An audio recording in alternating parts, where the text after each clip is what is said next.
on the maximum material condition or least material condition.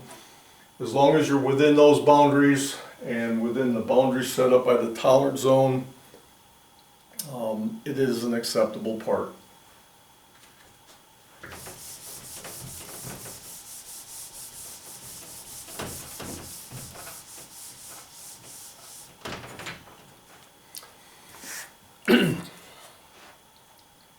All right, so let's move on then, and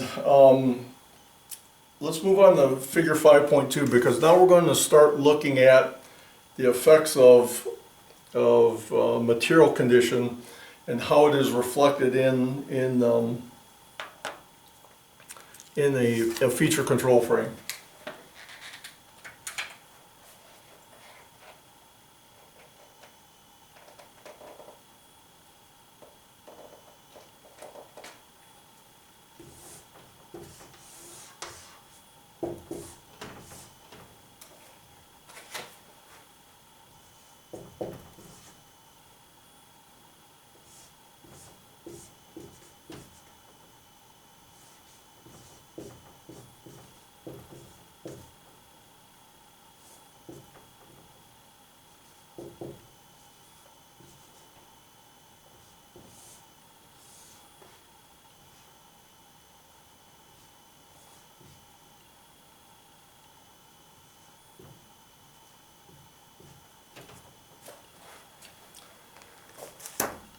Okay, so now we are going to look at the other type of element that we've talked about in terms of straightness. That is the derived median element. And here now it's going to become clear, I think, or quasi-clear anyway, how you are able to tell whether you're dealing with a surface element or a derived median element.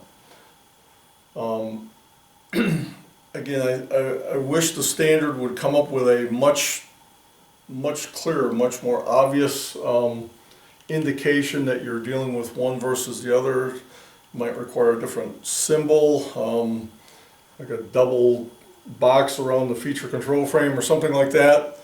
But if you compare figure 5.1 and figure 5.2, you're going to see that the feature control frame now is sort of attached to or adjacent to the definition of size.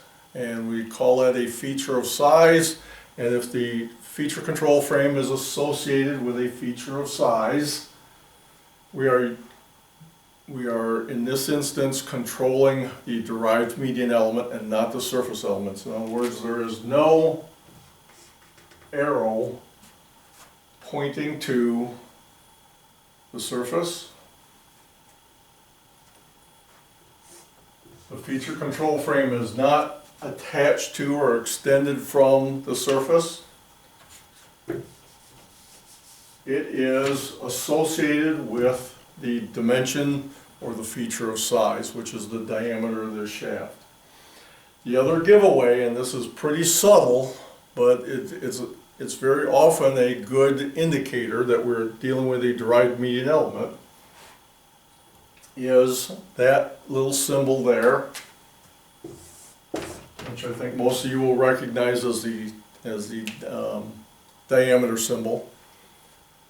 That's an important piece of information in the tolerance zone portion of the feature control frame, and it's going to tell us that we're dealing with a fundamentally different type of tolerance zone. And let's figure out what that is. We have the requirement. We're looking for a straightness control on a derived median element, which is this center line. And the tolerance zone is shown as a diameter of 40 thousandths. Now if you look at figure 5.1, there was no diameter symbol, and the nature of that tolerance zone was two parallel lines. And those two parallel lines moved all the way around that shaft, line by line, however many we cared to check. In this instance, we are controlling the straightness of the derived median element. The derived median element is a single element. It is the center line of this shaft. That's why they call it the derived median element. We can't physically touch that. We can't put an instrument on that center line. We have to derive it, and derivation comes from mathematics. In other words, how would I do that? Well, I would measure a diameter here, split it, establish a point, do that all the way down the length of this part. And if I do enough of those derivations, I will get a series of points that I can draw a line through, and I will have derived the center line of the part.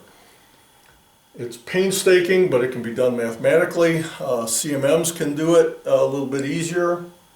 There is a way to determine the nature of that center line by mathematical derivation.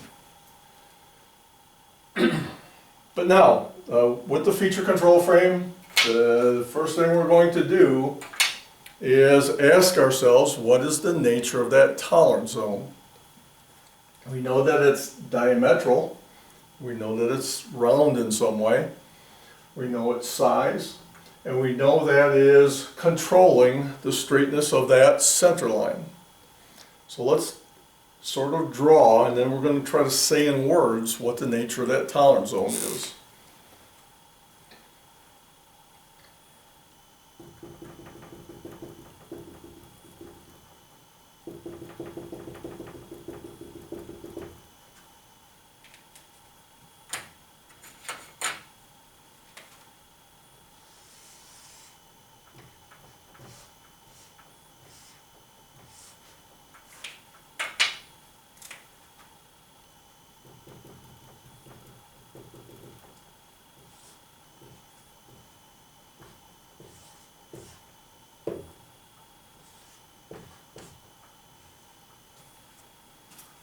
That is the nature of that tolerance zone.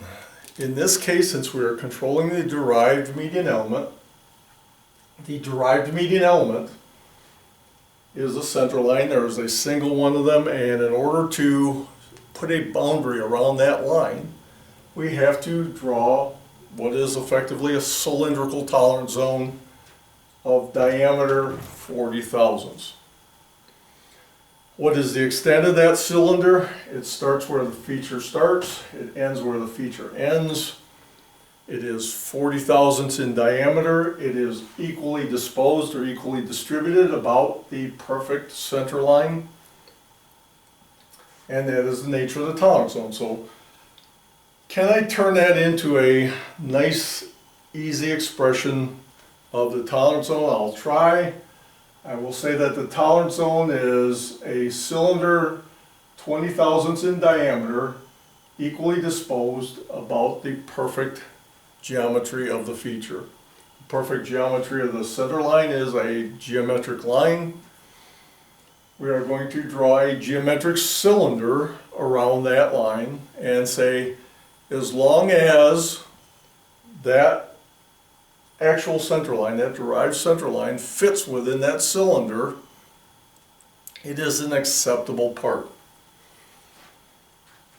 Okay, so now what can happen here? What if this thing isn't perfect? How unperfect can it be? Imperfect can it be? Well, as much as 40 thousandths will allow.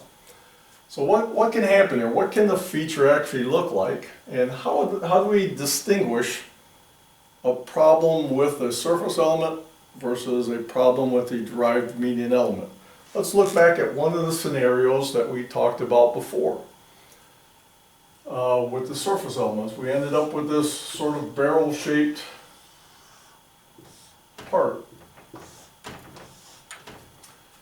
Okay, now here the distinction should become a little bit clearer, is that if you look at this, all the surface elements of that barrel-shaped cylinder are not straight. They have all got a curve. No matter where you rotate this on all the infinity of surface elements, those elements are curved or not straight. On the other hand, the center line, no matter where we would measure this, no matter how we would derive it, the center line, the derived median element of that part, is straight.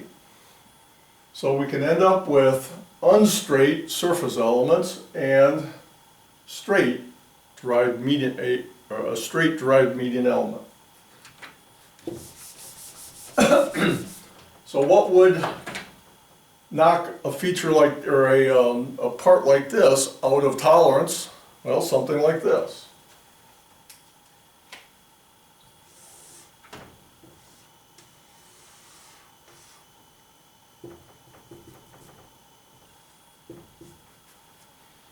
Let's say the shaft were bent.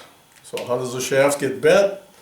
Well, let's say you do a beautiful lathe job, you make a nice round straight surface element shaft, you put it in heat treatment, the entire bar takes a little bit of a banana to it, and now we have a scenario where both the surface elements and the derived median element aren't straight.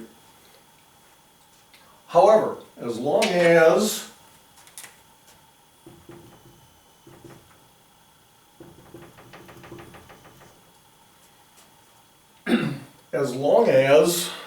that derived median element fits within a 40 thousandths diameter cylinder, that would be an acceptable part. It fits within the specified tolerance zone. In this case, we don't have a surface element control. We have a derived median element control.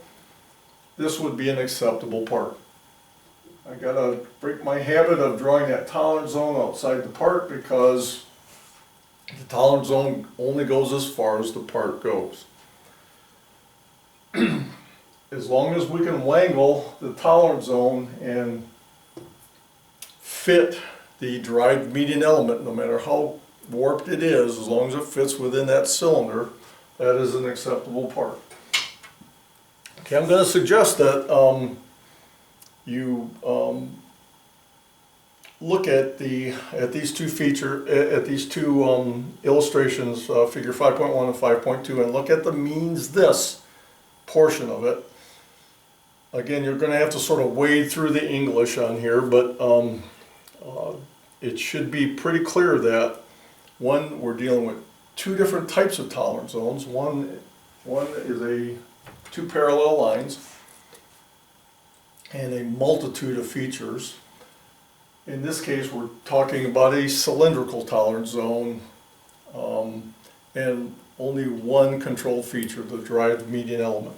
You're going to see this aspect of control and features throughout GD&T. It is something that is very difficult to control any other way.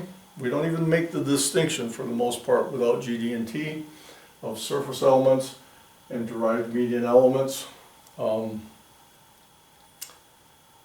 But we must, and you can see the scenarios where we would have variation on the surface elements and not on the derived element. Here we've got a case where both of them are affected, and we may want to control the surface elements also, as well as the derived median element. All right, I'm going to terminate the video here at this point. The next video we're going to talk about the next aspect, which is using material condition to adjust this tolerance zone.